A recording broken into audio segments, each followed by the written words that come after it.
Bonjour à tous. Objectif donc de cette première partie est de concevoir un thème sous WordPress.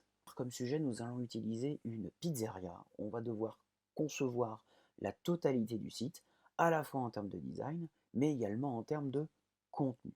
On a un WordPress qui est installé, neuf, sur le thème 2022, installé en local. Et si je me rends dans l'administration, on est sur un WordPress on ne peut plus classique avec dans apparence thème, les trois thèmes qui sont fournis de base sur cette version de WordPress.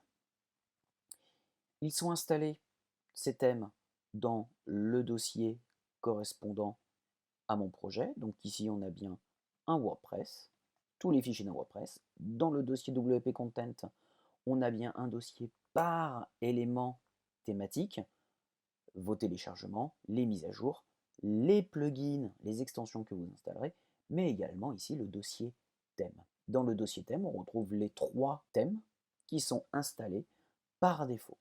Nous, notre objectif va être donc de concevoir un nouveau thème.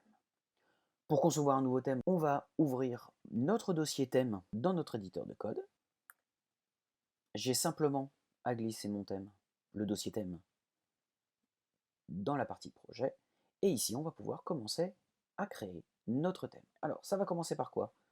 Clic droit, New Folder, et on va créer notre thème spécifique. On va le renommer. Moi, je vais l'appeler HPP, correspondant à Hot Pizza Pepper, et je valide. Donc, j'ai bien un dossier vide. Si je regarde dans mon Finder, dans le dossier thème, j'ai bien un dossier supplémentaire. Maintenant, quels sont les éléments pour créer notre thème? Deux fichiers déjà initialement.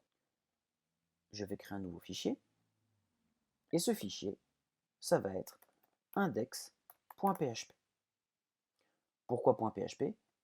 Parce que nous allons y placer du code PHP à l'intérieur, et il faut que l'extension qui suit soit .php pour dire au serveur, attention, dedans, il est possible qu'il y ait du PHP. Maintenant, j'ai bien mon petit fichier.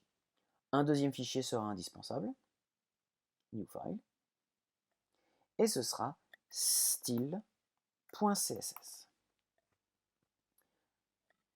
Attention, on a bien ici style au singulier.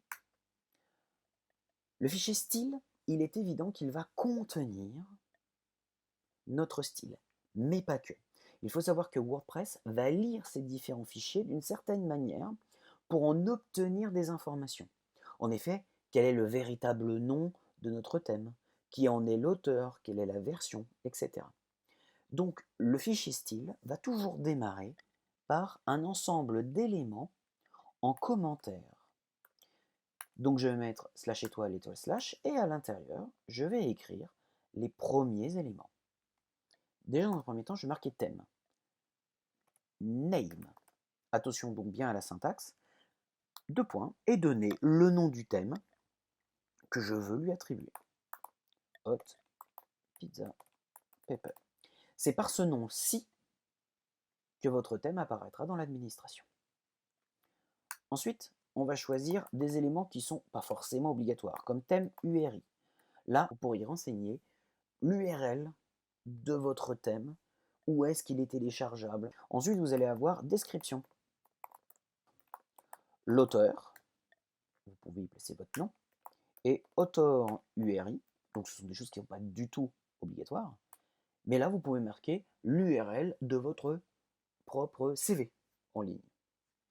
Et ensuite, version, on va indiquer la version de notre projet. Nous, actuellement, on est en version 1, mais si jamais vous devez faire des mises à jour, on va pouvoir y placer des versions qui vont s'augmenter au fur et à mesure. On pourra augmenter les versions. Je sauvegarde. Bien sûr, ça ne va pas suffire, il va bien falloir afficher quelque chose. Je vais retourner dans mon fichier index et je vais simplement afficher un petit Hello World. Et je sauvegarde. Si maintenant je retourne dans mon navigateur et que j'actualise la partie thème, un nouveau thème est apparu.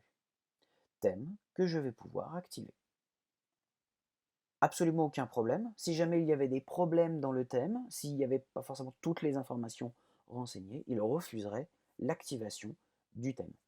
Je peux me rendre dans la partie publique et je m'aperçois que ma page s'appelle Hello World.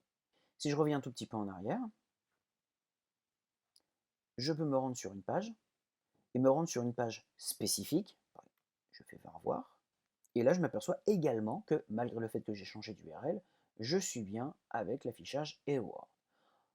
Ça, c'est tout à fait logique, puisque je demande d'afficher toujours le même contenu. C'est votre base, on commence par ça, et on s'arrête là pour le premier point.